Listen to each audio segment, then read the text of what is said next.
1 মে 2025 ভারতের ব্যাংকিং ইন্ডাস্ট্রিতে এই দিনটা কিন্তু একটা আলাদা তাৎপর্য থেকে গেল। তোমরা সবাই জানো এই 1 মে 2025 থেকেই কিন্তু ওয়ান স্টেট ওয়ান আরআরবি লাগু হলো। অর্থাৎ এখন থেকে প্রতিটা স্টেটে একটা করেই রিজিওনাল রুরাল ব্যাংক থাকবে। যে সমস্ত রাজ্যে একের অধিক রিজিওনাল রুরাল ব্যাংক ছিল সেগুলোকে অ্যামালগামেট করে দেওয়া হলো। তো এই আজকের ভিডিওতে আমি এই রিজিওনাল রুরাল ব্যাংকের হিস্ট্রি কী ছিল, ইতিহাস কী, সেটা কিন্তু ডিটেল আলোচনা করব। খুবই ইন্টারেস্টিং একটা টপিক। যারা ব্যাংকিংয়ের জন্য প্রিপারেশন নিচ্ছ, সামনেই আরআরবির পরীক্ষা আসছে, তাদের ক্ষেত্রে তো ইম্পর্টেন্ট বটেই, এবং এটা একটা জেনারেল নলেজ হিসাবে জানার জন্য আমি ভিডিওটা করছি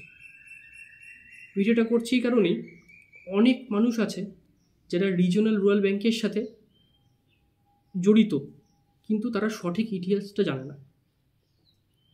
তারা জানে না যে কোথা থেকে এই রিজিওনাল রুরাল ব্যাংকের উৎপত্তি হলো, কীভাবে এই ব্যাংকগুলো আমাদের এতদিন ধরে পরিষেবা দিয়ে যাচ্ছে। তো সেগুলো নিয়ে কিন্তু ডিটেল একটা আলোচনা করছি। একদম শুরু থেকে, অর্থাৎ ভারতবর্ষ যখন স্বাধীন হয়, 1947 সালে স্বাধীন হওয়ার পরে ভারতবর্ষের সরকার তখন ক্ষমতায় এলো। তখন দেখা যাচ্ছে, তারা দেখলো যে সেই সময়ে যে সমস্ত ব্যাংক রয়েছে তারা শহরাঞ্চলে তাদের সার্ভিস দিচ্ছে। শহরের যে অর্থনীতি, অর্থব্যবস্থা সমস্ত কিছু কিন্তু ব্যাংকমুখী হয়েছে। কিন্তু সে সময়ের অধিকাংশ জনবসতি, অর্থাৎ প্রায় জনসংখ্যার 70% লোক মানুষজন কিন্তু রুরাল এরিয়া থেকে বিলং করত। কিন্তু সেই সমস্ত রুরাল এরিয়ায় কিন্তু তখন এক্সিস্টিং ব্যাংকগুলো সার্ভিস দিত না, বা আরও ভালোভাবে বলা যায় যে সেই সময় গ্রামীণ অর্থনীতিটা ব্যাংকমুখী ছিল না।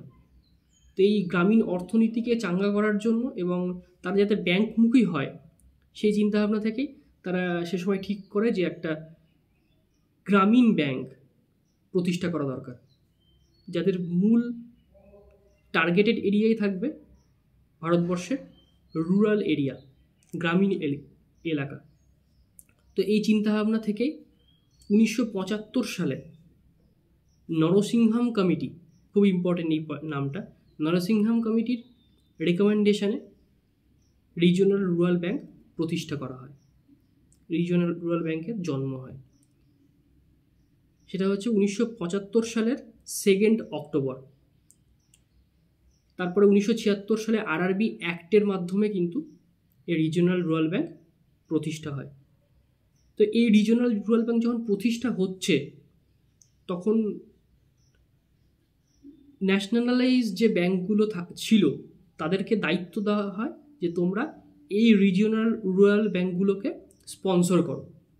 ঠিক আছে, তো সেই চিন্তাভাবনা থেকে কিন্তু রিজিওনাল রুরাল ব্যাংকের স্পন্সর্ড ব্যাংক, রিজিওনাল রুরাল ব্যাংকের স্পন্সর্ড ব্যাংকের কিন্তু একটা কনসেপ্ট আসে। তো সেই সময় 3 জন মেন শেয়ার হোল্ডার থাকে এই রিজিওনাল রুরাল ব্যাংকের।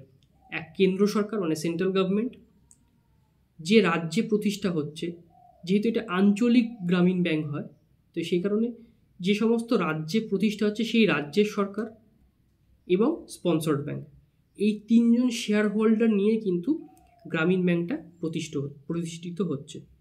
সেই গ্রামীণ ব্যাংকের 50% শেয়ার ছিল কেন্দ্রীয় সরকারের, 15% মানে অর্থাৎ 15% শেয়ার ছিল সংশ্লিষ্ট রাজ্য সরকারের, এবং 35% শেয়ার ছিল সেই স্পন্সর্ড ব্যাংকের।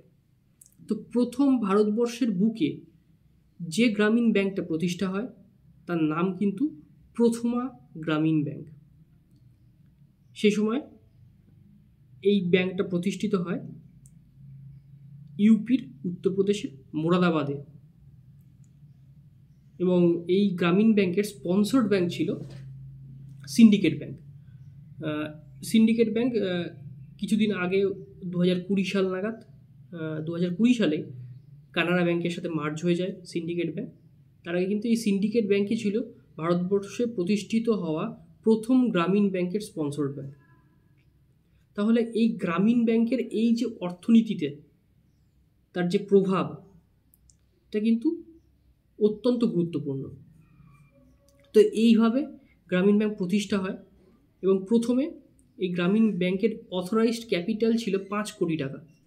5 কোটি টাকা কিন্তু এই গ্রামীণ ব্যাংকের প্রথম আর কি যে গ্রামীণ ব্যাংক তার কিন্তু অথরাইজড ক্যাপিটাল ছিল 5 কোটি টাকা। তো এইভাবে ধীরে ধীরে সাথে আরও 4টে গ্রামীণ ব্যাংক, টোটাল 5টা গ্রামীণ ব্যাংক সেই সময় প্রতিষ্ঠিত হয় এবং ধীরে ধীরে সময় বাড়তে বাড়তে বিভিন্ন রাজ্যে আরও কিন্তু বেশ কিছু সংখ্যক গ্রামীণ ব্যাংক প্রতিষ্ঠিত হতে থাকে। কিন্তু তাদের গ্রামীণ ব্যাংকের মূল টার্গেটেড এরিয়া ছিল কিন্তু ভারতবর্ষের রিজিওনাল এরিয়া, মানে রুরাল এরিয়া, যার ফলে কি হয়, সে সমস্ত জায়গার ক্রেডিটের ক্ষেত্রে মানে লোনের ক্ষেত্রে একটা হাই রিস্ক থেকে যায়। রুরাল এরিয়ায় যখন কোনো ব্যাংক যখন লোন দিচ্ছে, সেখান থেকে লোনের মানে লোনটা কীভাবে শোধ হচ্ছে সেক্ষেত্রে কিন্তু একটা রিস্ক কাজ করে, ঠিক আছে, লোন পরিশোধের ক্ষেত্রে। সেই রিস্ক থেকে কিন্তু বেশ কিছু গ্রামীণ ব্যাংকের অবস্থা খারাপ হতে থাকে। তো এইভাবে দীর্ঘদিন ধরে চলার পরে গ্রামীণ ব্যাংক বিভিন্ন সময়ে বিভিন্ন রকম অ্যামালগামেশনের মধ্য দিয়ে চলতে থাকে। 2013 সালে অ্যামালগামেশন হয়েছে, 2016 সালে হয়েছে, 2020 সালে এই সমস্ত গ্রামীণ ব্যাংকের সংখ্যাটা গিয়ে দাঁড়ায় 43-এ।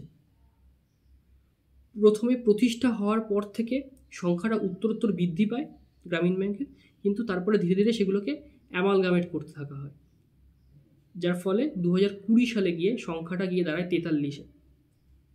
2020 সাল থেকে এই সংখ্যা 43 যখন পৌঁছয়, তারপরে চলতে থাকে গ্রামীণ ব্যাংক। তারপরে সিদ্ধান্ত নেওয়া হয় যে 1 স্টেট 1 RRB করা হবে।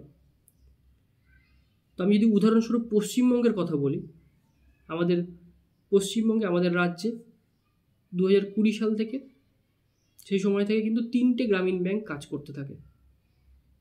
3টে গ্রামীণ ব্যাংক কাজ করে। 1 বঙ্গীয় গ্রামীণ বিকাশ ব্যাংক, 2 পশ্চিমবঙ্গ গ্রামীণ ব্যাংক, 3 উত্তরবঙ্গ ক্ষেত্রীয় গ্রামীণ ব্যাংক। কিন্তু এই যখন 1 স্টেট 1 RRB যখন লাগু হলো, অর্থাৎ 1 মে 2025 থেকে এই 3টে ব্যাংক একসাথে অ্যামালগামেট হয়ে নাম হলো ওয়েস্ট বেঙ্গল গ্রামীণ ব্যাংক। এই ওয়েস্ট বেঙ্গল গ্রামীণ ব্যাংকের হেড অফিস হয় কলকাতাতে, হেড অফিস হচ্ছে কলকাতায়, এবং এই ওয়েস্ট বেঙ্গল গ্রামীণ ব্যাংকের স্পন্সর্ড ব্যাংকের নাম হয় পাঞ্জাব ন্যাশনাল ব্যাংক। এর আগে যে 3টে গ্রামীণ ব্যাংক ছিল, মানে পশ্চিমবঙ্গ গ্রামীণ ব্যাংক, বঙ্গীয় গ্রামীণ বিকাশ ব্যাংক এবং উত্তরবঙ্গ ক্ষেত্রীয় গ্রামীণ ব্যাংক, এই 3টে ব্যাংকে কিন্তু স্পন্সর্ড ব্যাংক আলাদা আলাদা ছিল। বঙ্গীয় গ্রামীণ বিকাশ ব্যাংকের ক্ষেত্রে ছিল পাঞ্জাব ন্যাশনাল ব্যাংক, পশ্চিমবঙ্গ গ্রামীণ ব্যাংকের ক্ষেত্রে ছিল ইউকো ব্যাংক এবং উত্তরবঙ্গ ক্ষেত্রীয় গ্রামীণ ব্যাংকের ক্ষেত্রে ছিল সেন্ট্রাল ব্যাংক অফ ইন্ডিয়া। তো এই 3টে একসাথে হয়ে যাওয়ার পরে যে ওয়েস্ট বেঙ্গল গ্রামীণ ব্যাংক প্রতিষ্ঠা হলো, তার স্পন্সর্ড ব্যাংক হলো কিন্তু পাঞ্জাব ন্যাশনাল ব্যাংক। এখন এই গ্রামীণ ব্যাংক টোটাল যে রয়েছে সেগুলো কিন্তু পুরোটাই সিবিএসের আন্ডারে, কোর ব্যাংকিং সলিউশন সিবিএসের আন্ডারে হওয়ার ফলে এই গ্রামীণ ব্যাংক কিন্তু শুধুমাত্র গ্রামীণ এলাকার মধ্যেই নেই, সেমি আরবান, আরবান সমস্ত জায়গাতে কিন্তু গ্রামীণ ব্যাংক তাদের শাখা প্রশাখা ছড়িয়ে দিয়েছে। পাশাপাশি গ্রামীণ ব্যাংকের কিন্তু অন্যান্য যে সমস্ত রয়েছে, যেমন মোবাইল ব্যাংকিং বলুন, ইউপিআই বলুন, ইন্টারনেট ব্যাংকিং বলুন, সমস্ত পরিষেবা কিন্তু গ্রামীণ ব্যাংক দিয়ে যাচ্ছে। তো গ্রামীণ ব্যাংক দীর্ঘজীবী হোক। গ্রামীণ ব্যাংক এইভাবেই প্রতিটা মানুষের কাছে, গ্রামের প্রত্যন্ত মানুষের কাছে, প্রত্যন্ত এলাকার যে সমস্ত মানুষ রয়েছে তাদের কাছে গ্রামীণ ব্যাংক পৌঁছে যাক। একজন গ্রামীণ ব্যাংকের কর্মচারী হিসেবে এটাই কামনা করি। তো যারা গ্রামীণ ব্যাংকের ইতিহাস সম্পর্কে জানে না, তাদের জন্য এই ভিডিওটা রইল। ভিডিওটা অবশ্যই তোমরা শেয়ার করবে, খুবই গুরুত্বপূর্ণ একটা ভিডিও। তো আজকের ভিডিওটা এই পর্যন্তই থাকছে। যারা চ্যানেলে নতুন তারা অবশ্যই চ্যানেলটিকে সাবস্ক্রাইব করে দিও, আর ভিডিও ভালো লাগলে অবশ্যই একটা লাইক করো। দেখা হচ্ছে নেক্সট ভিডিওতে।